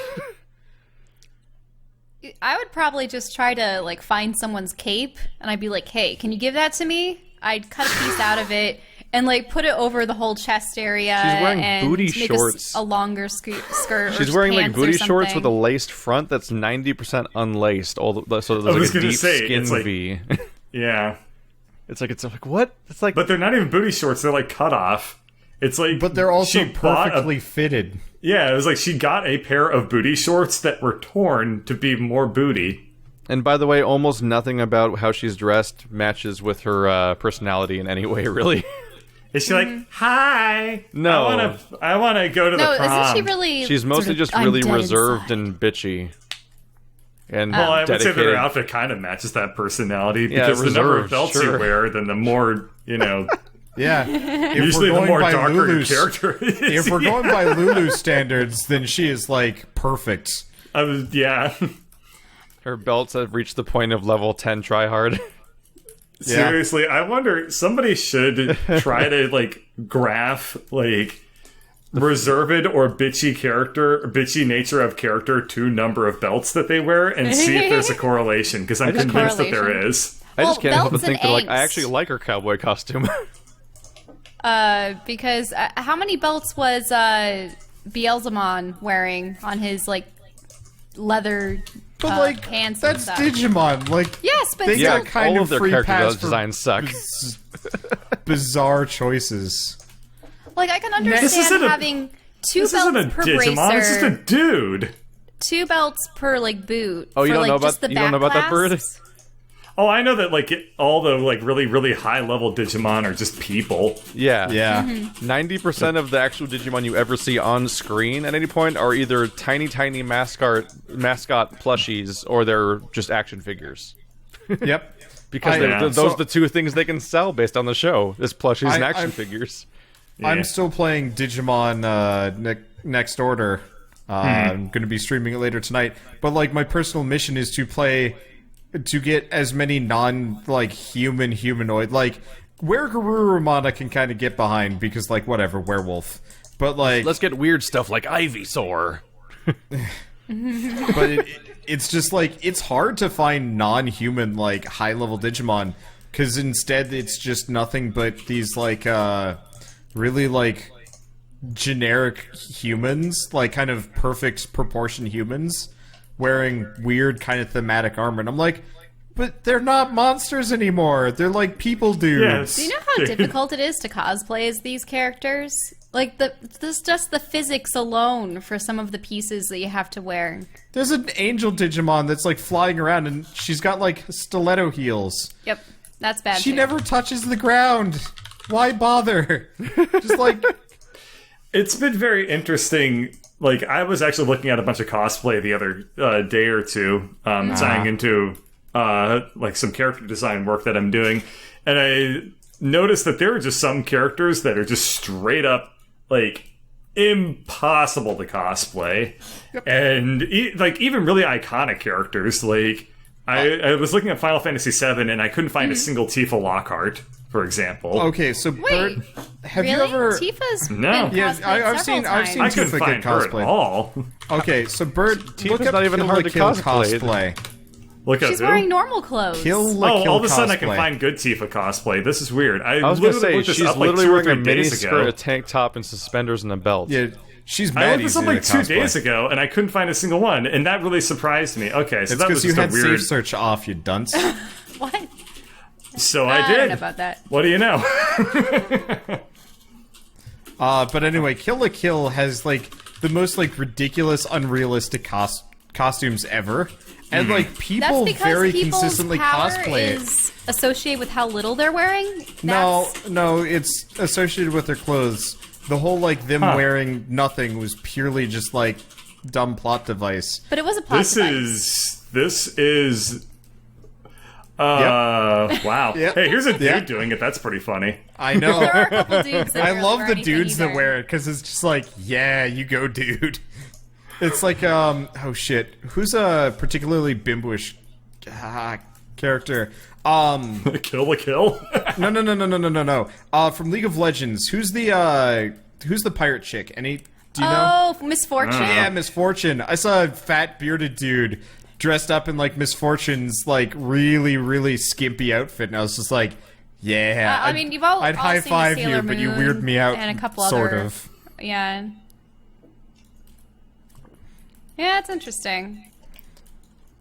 Saw a dude once Never with heard like. of Kill la Kill, but damn, these are. It's actually a decent absurd anime, outfits. but the outfit is like stupid. But I oh, think dude, it's supposed to be one of those parody anime that kind of stopped being a parody at some point. I feel like they designed this character's Like One outfit Punch. starting at like the pasties, and Yeah. like just like worked up from there. yeah. Uh, Okay, so have any questions rolled believe in, it or or are we not- still just free-forming it? Did anyone else have answers for the question of saving a game from Greenlight Hell? Or, Holy I crap! think we're already- That was a Early access while hell. ago. I Yeah, think that that's was where a we long left time ago. off, and I don't know if everyone finished. I think we did. Yeah, I mean- Some of the Anything else? roguelikes that I played for a while would be fascinating to see the end results. Because for me, it's been a lot of failed MMOs. MMOs that, like all the concept art, everything was down. They had maybe even started producing when it just gets in-game models unmade? and stuff, and then they just disappear. Astroneer would be a pretty good one, actually. Astroneer would be really good fun once it's done. It was just really freaking broken when we were trying to play it when it first launched. Like, if you went to another planet with other people, they'd glitch out and fall through the world. And so you're locked to, like, the first planet and shit like that. That was kind of no good. Oh, people are mentioning Digimon. Wasn't Kazimon? She was the one with the blue hair and the purple outfit Man, that I didn't don't make sense remember. either. Yeah. Kazumon? I think so. This is just a person wearing Jordy's visor. I like that you're guessing the spelling and it's working, by the way. Wait. That's some lucky jumps. K-A-Z-E-M-O-N? K-A-Z-E, yeah. Like as in... Like Kaze, as in wind. Yeah. But Yeah. Like Kaze and Effecte. Wow. We got a question for Bird. Oh, we do? Game development from Benjamin Meyer. This Hi, is Benjamin. primarily a question for Bird, but what made you decide to go back to school to become a programmer? Also, what did you use to learn as a foundation? Wow. What I used was solo learn, and I learned C++. Cool. That's an awesome question, and I'm I guess I've talked about my biography enough that you could actually piece that together, huh? But I guess I never really told that, like, little linchpin. So, it's a really, really, really long story about why I went back to school to go, so for people who don't know, what happened with me was I got my master's degree in classical music performance, and then the semester that I graduated, I decided to immediately enroll in the computer science department for the fall of that year. And basically, a lot of people had conversations with me in my life at really opportune times, and they said just the right things to plant this idea in my head. So one person told me, like, or had a conversation where he was saying, like, he went back to school to become a lawyer, and he was talking about what that process was like, and I was like, that's kind of cool that you can just, that's a thing that people can do. Was it ever one of those things, like, I've had that conversation with my parents about going back to school, but it was always, you will never make it in art, so you have to do something else instead. Right. It was never something to replace music. Was it just something to build off of your interests? My teacher asked, or my voice teacher asked me, what are you going to do to, like, live if this doesn't work out? And at the time, I had actually been taking a bunch of online MOOCs, things like Coursera and stuff, on programming because I was interested in picking it up as a skill. And then that's when I made the connection of, like, I should just do this, because I had looked up how much programmers make, and I was like, I want that amount of money. I will do that. And it was a hell of a step up from being a musician anyway. So, yeah, I went and became a computer scientist based off of that, and I'm cutting out like 80% of the details of that story, and it's still really long. But, yeah, so I mostly did it because I didn't think I would be happy or free enough to do what I wanted to do in life with just trying to make it as a musician. So I went to become a programmer to enable that for myself. And how I learned programming, I think that was the second part of the question, correct? Yes. It was a little hard to decipher. But so I started by going onto a website called edX or Coursera, which they have a lot of classes on Python and introduction to programming, and I just followed along those classes, and I studied very, very hard at it, and I also did a lot of Khan Academy classes on mathematics, so studying calculus and things like that. And then I just like made it happen for myself. It took a lot of hard work, and I would say that if you want to become a programmer, it really helps to be good at mathematics as a foundational skill. So if you really want to follow the exact same path that I have, I highly encourage you to bone up on mathematics, then bone up on programming. And, it doesn't matter what language, if you pick up C++ or C or whatever, just something to get you started. I started with Java and Python. Yeah, that's what I did. Too much, though, because that gets weird. Yeah, a little bit. If you start, because then you start talking about mathematics with your friends, and they're like, haha, stop. Or they're just cleavage planes. You're like, but you were asking, I guess this is about in the context of game design. To add on to that, game design and Bird programming doesn't feel fulfilled until he's doing something for himself as a side project. Yes, but I think addendum, just Bird doesn't feel fulfilled. Also true. Ouch, but true. Keep, well, that's what you're it's letting like our for behind-the-scene conversations creep into the podcast. Only I do that. I mean, make really, Making a references. joke. You're the It's- ones that's revealing things. It's actually something that I've heard from a lot of creative people, that there's always so much to do, so many things that you want to accomplish Right. in so little time. And you also like try brainstorming out. Like I wanted to take up crochet at one point, and then I realized time. Well, also, I mean, I have to focus on my digital painting first and foremost. But Yeah, If you Hank wanna- Green's got that. That guy's got Yeah. like 10 different YouTube channels that are all successful, and he never feels like he's doing enough. Damn. Who wait, was this? what are the 10 channels about? Like, what do they cover? There's a lot. Probably Jeez. every creative skill. But they're- yeah, Who's Hank I've Green never again? heard Just- of them. He's As one a of the Vlog refresher? Brothers. Oh, yeah. Those people Well, that they are really also did, like, influential, a important movie and YouTube shit. people, but you don't So could know you have about. one on like cooking, Well, one on I mean, I to be can fair- also sing too. Oh wait, I also can craft. To be fair, this and such. if- I mean that's very possible. I remember I was like, I could do cosplay. I could do. I could do art. I could do jewelry. I His could brother do, I was is like, John no. Green? God damn, what genes do they have?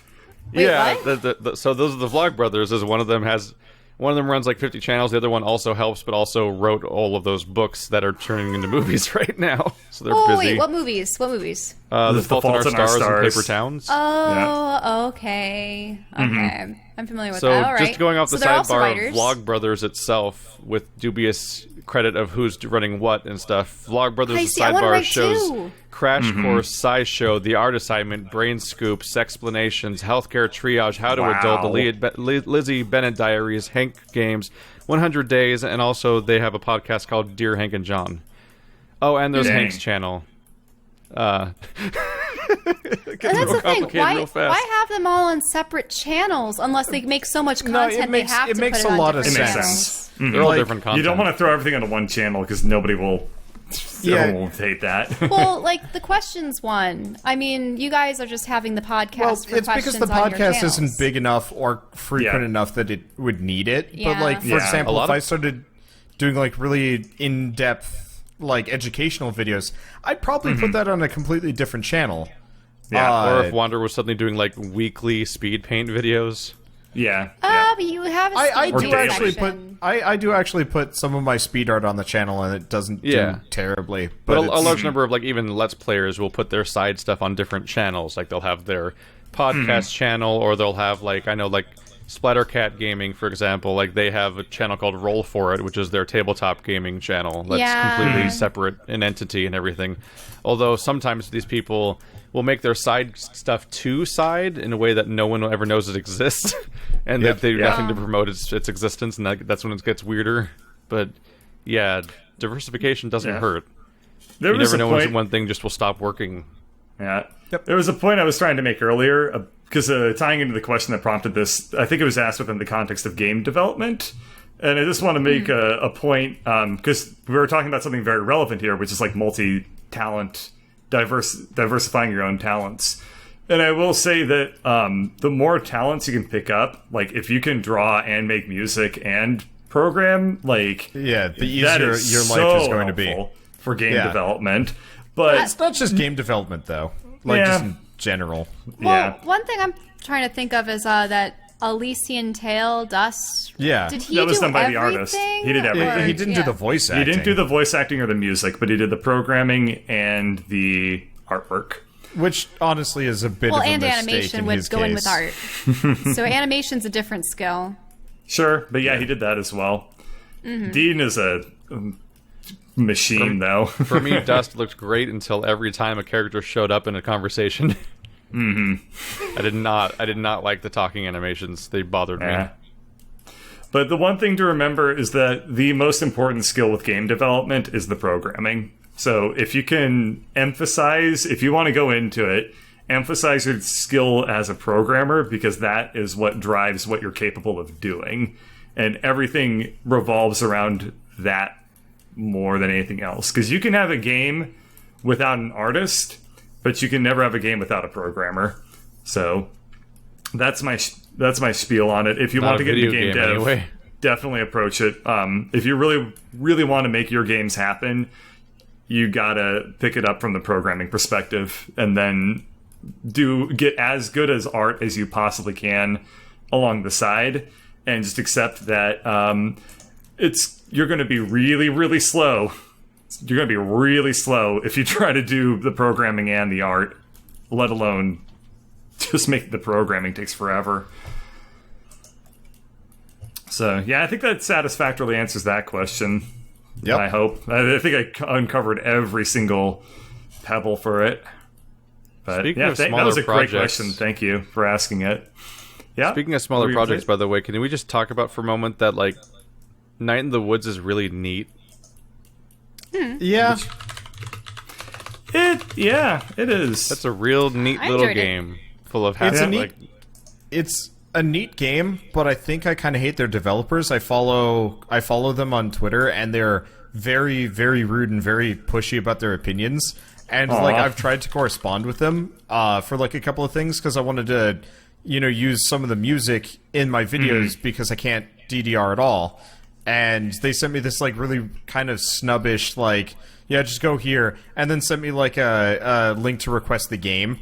And then, just kind of ignored every other thing. And it's just like, Well, I know that when I was looking at their Twitter pages, or at least the Twitter page for the artist of the game, they were unhappy with the fact that they were getting so many requests by people being like, I made fan art from, Night in the Woods. Can I sell it at conventions? And it's just like, the Twitter is nothing but fan art. yeah, and DeviantArt and a couple other places. But it's one of those Here's things Garfield. where... That's pretty funny. yeah. So did the people who made this game come from anywhere? Like, as far as like previous projects go, or no, is this their first high yeah. profile thing? They've made other things from what I remember. Like, the weird thing is they're Finji, which has published a lot of games in the past, but these aren't... It's hard to tell because, like, they both publish games, but I think this and Overland are, like, their first-party developed games. This game is This not is the guy that made credited as... Cannibal, right? This game is not credited Finji? as being developed by Finji. Oh. But they're associated with Finji, though. Yeah, it's published by Finji. Yeah, But so it's part of their developed team, by like Infinite Falling or something like that. Yeah, but like part of their team is the Finji people. Like that's why my answer is so weird, because some of them are like the Fiji people and some aren't. Because when we were there, like one of the developers had worked on both. When you were where? PAX South. Sorry, my Gotcha. brain was elsewhere. When we were That's at PAX South, they had, the Finji booth, and they had both, and they had the developer talking about both games, and it was weird. But, I don't know. I like Night in the Woods. You haven't gotten to the end yet, though, so I can't really complain the reason about why I it. asked the was just characters because and the social commentary. I thought that maybe if they haven't had a high profile project before, I was wondering if maybe they are super responding poorly to spotlight that they've never had to deal with before. Well, I I think it's think like to that some with the degree, artists, yeah. because I suddenly would say they that's have true. Though I've Hundreds been of people totally trying to honest, contact with them. I have interacted with like numerous developers in the past that have been way more positive about like my coverage of their games, and that was their first game. Like the dude from Tower of Guns was so thankful for like coverage that he sent us things that his wife had crocheted for us, or like the guy for Nefarious who did it mostly as kind of like a side project joke thing, you know, being like, yeah, you know, this is going to be fun. He had been working on it for years, And though. it's It was he was a story he really wanted to get out. Yeah, but like we ran into him and his face just like lit up, and it's like, I don't know, it just bugs me when I send like a fairly polite email just asking for something simple, and they're just like, yeah, just go over here, and it's just like, I'm not asking like for $30 here, man. Yeah, I wonder It if always there's, bugs me. I wonder if they're swamped, just because I wonder how much, like how busy is At that the time- inbox right now? At the time, nobody was covering the game. Like Commander Holly had done like a video, and we had done a bunch, and like some other smaller YouTubers. But like, there's this is also, before like- Jacksepticeye picked it up. So Right, and for a while we were getting a lot of views, I think maybe because of our voice acting or the fact that it was a dual oh yeah, commentary. we did fairly well for the series. Actually, one of our friends was watching the series, and she had mentioned it on Facebook, and I was like, oh, hey, actually, you know, Carl and I are playing that game, and she was one of our classmates from school, so she's like, oh, what channel do you guys go by? And it's like, you know, Wanderbots. She looks and she's like, that's the series I've been watching. I didn't know it was you at all.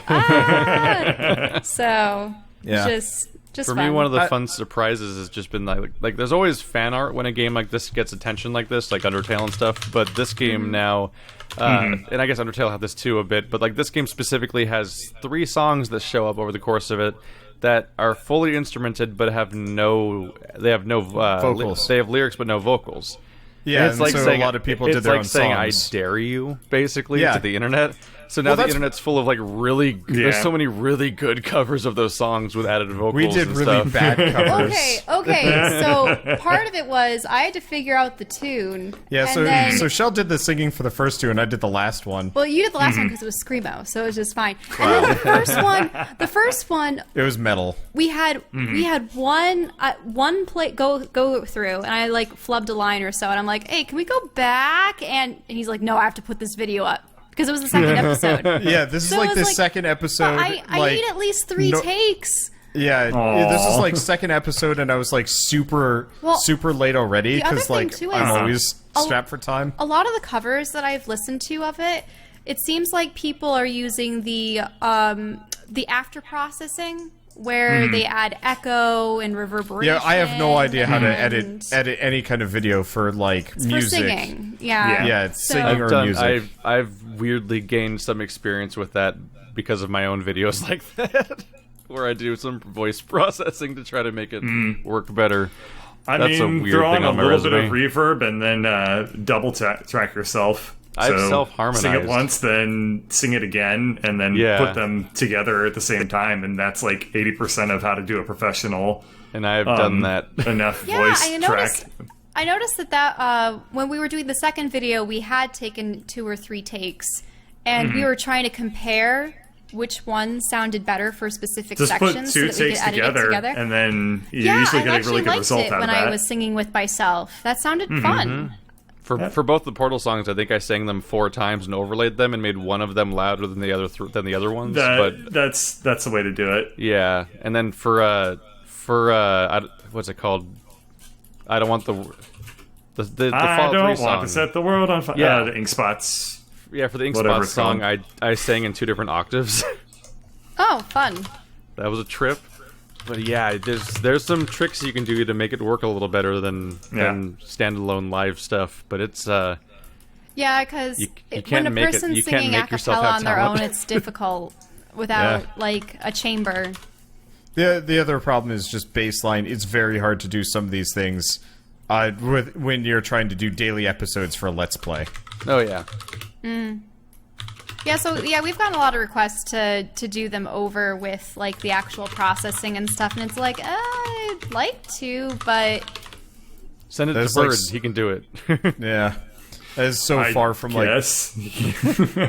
He's got a degree in mean- Who's a What's It's. I he'd do probably know be how able to mix sing and it master. himself. Yeah. I do know how to mix and master, actually, in my opinion, reasonably well. but I don't have Want time to. to write a whole lot of He music, doesn't nor have do I time want to. to. Yeah. Actually, isn't there an Adobe program for it? I think I've... You could definitely do it in Adobe. You could do it in Premiere. Just I did it in put in your- Vegas. Yeah. Oh yeah, Because like Put we in have your the vocal tools for parts it. and- I just don't uh-huh. have the time or the interest to like sit down and just do it all. Yeah, because Yeah. I think as an extension of my desire to eventually get a MIDI controller to compose my music, I'd like to be able to do singing as well, but it's one of those side things. For me, Just it's like also- what Bird and I were talking about. Yeah.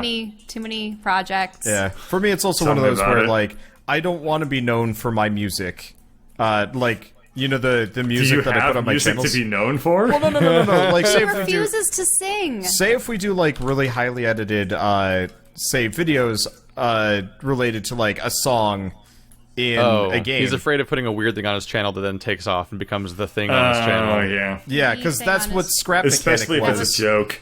Yeah, It's like how ProZD's channel used to be a series of goofy songs.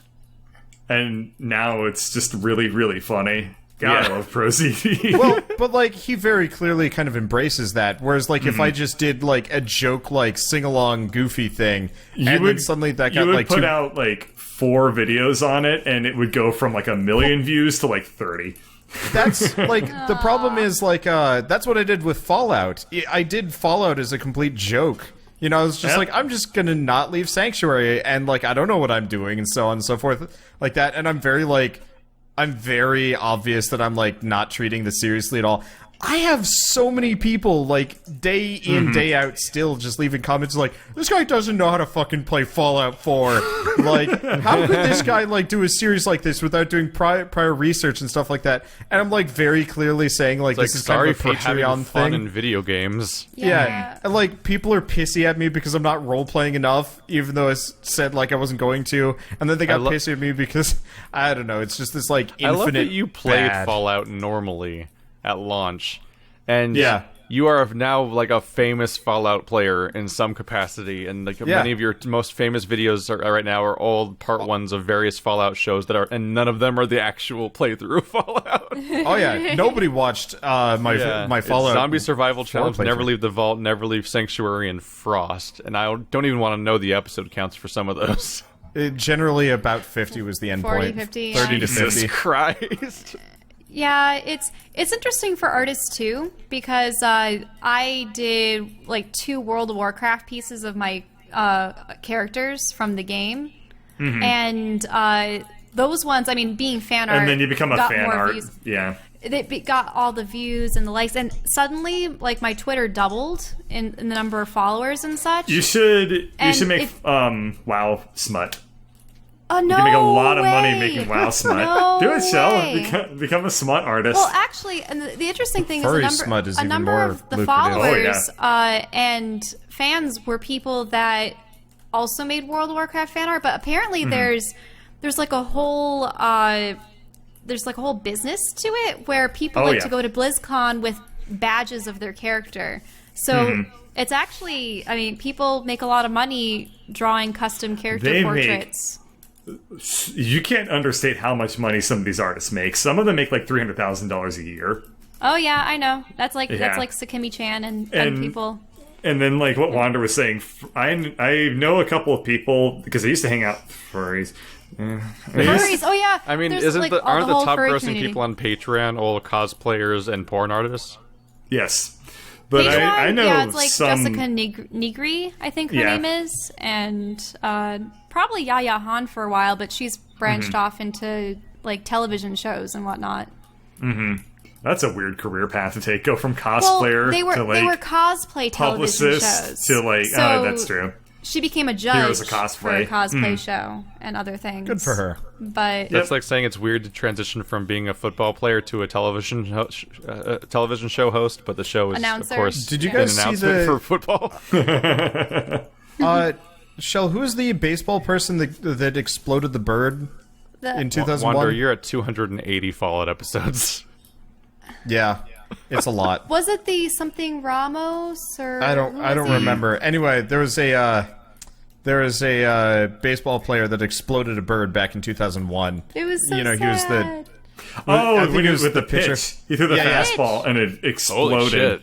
Yeah, it exploded a bird, like, straight up, and it was really That- impressive. How did that bird just happen to dive Bad at that luck. moment? At But that, now he's actually, like, a really good pro photographer, and his icon is an exploded bird. Like his logo and stuff, and it's great. funny. But But yeah, a couple of Randy people Johnson, I know there that, we go. Yeah. A Furry couple of people community. that I know that went and became like I think we found professional BirdCatcher's like rival. furry smut art funny. Furry smut artists, they make so much money. The couple that like made it work for them. And I'm like, huh. How do you do it? How can you like make that your calling in life? And then I realized that they were always kind of weird people, and I'm like, oh, there's nothing to really question there. Never thought I'd make more tangential relations to people who know furry smut artists. But here we are. Because TLE already knew more. Mm-hmm. And who Oh, yeah, knows how many people just don't talk about it in our group that apparently may know even more of them. We'll just have this spider web of people that we didn't think we wanted to be Turns related out to. everyone's a furry but you. I mean, Wander made like Sonic the Hedgehog fan art, so that's kind of like being a furry. Not much. I did, mean- like, what, 2 pieces? I think part of being a furry, though, is Wander you have the to Hedgehog. have your fursona. You have to have a furry version of yourself. What was your Right? persona? It was Wander the Hedgehog. No, it was just literally a cat. Just a picture of a cat. You Google the cat, and you're like, "That's me." Keith, what's your persona? When we went to PAX, My brother actually had East, one. We met. Who? Who was your friend? His girlfriend was a professional, like. Oh, furry yeah. artist. Actually, Bird, you know this guy. He was the dude that did all the wrestling Let's Plays on the IRC. Possum. Oh, him. Yeah, Possum. Yeah, He his was girlfriend. funny. I loved his Yeah, so channel. she and I, when we were having dinner at what's the place? North something or other. Oh, Faneuil Hall. Thaniel Hall. Yeah, so when we were at Thaniel Hall, she and I were just talking about commissioning and art and furry art and whatnot, so. Yep. That I was imagine at interesting. this point, our chat is just like, so here we are. Yep, Our gaming podcast. We've been talking about furry smut for 20 minutes. happens. You know what? That's actually a pretty good ending topic if we want No, to call it's it not. there. We need something weirder. No. Wander, have you pooped lately? Tell us a poop story again. Oh, okay. Okay, fine. Here's No, here's no, about this? don't No, call you my asked bluff. for it. Don't You call my asked So bluff. salmon trout. You did this to yourself. All right. No, So I hate when that happens. I really like. I'm big You on do it food every tourism. time. I know. I'm big on food tourism. You know, I go to a new place and I'd like to find fun You're big on restaurants. poop tourism. There's a difference. Well, Well, the poop always this has is to come the after aftermath. The food. So we've moved to Kansas and we're looking for good Indian food and good Thai food. Because that's what Rochester had. And I think Great the first supply. Thai place was pretty much, like a B plus. And we haven't found better, so we've just been kind of going back there. And it's, they have good curry, but their pad thai is okay, and their selection's really limited. Indian food, on the other hand, I told you guys about the really aggressive waiter. Well, okay, so the last time we went there, the really aggressive waiter more or less shoves really awful, he's sweet naan, and then it was forced a naan on you. it was super spicy, and I was like, this isn't sweet naan. What is this? And just his behavior kind of turned us off of eating there. So we tried a new place recently, and this is the 6th Indian buffet we've tried in the area. And supposedly it had gotten better reviews than the other ones. Yeah, we're it had a considering, 4.5 or whatever on Google. We go there and the food was boring. and not very warm. Yeah, It not was, very sort of warm. lukewarm. And then the next day, Shell and I are Running to the bathroom. we are firemen, the bucket line to the bathroom. I was going, and she's dancing next to me, being like, "Get off, get off, get off," because she needed to go next. And this is not an uncommon occurrence when we're trying to find a new Thai or The problem of having a one-bathroom Indian- apartment, Yeah. which most apartments do. Anyway, so I think they're thoroughly grossed out. Bird, you satisfied? Yeah. 3, And we 2, all 1. leave satisfied. So that's thanks for watching splice in Four Nerds Devil May Save Cry the 4. Universe. You asked for this. Episode 19. Send your questions to FourNerdsQuestions@gmail.com. Should we set up one we'll specifically start for asking poop? them, and then we'll go on tangents to 7 other things, then forget we ever asked in the first place, and then Hey, delete I the answered email. the shit out of that bio question. It's go the one figure. question I'm qualified to answer. Hey, I answered I've the just shit got a out of your lingering doubt. There bio were really question. no questions for the week because We asked it really late. Yeah. I'm looking at like 8 questions I'm iffy on. iffy. So they're iffy ones. Okay. I'm iffy on poop stories. Okay, thanks for watching. Yeah, you can send us emails about Wander's poop stories. Please see don't. you next time. Please don't. I'll read All all right. of them. That was all of my poop stories. No, it wasn't. That was not all The of my end. poop stories, so I'm not going to tell them.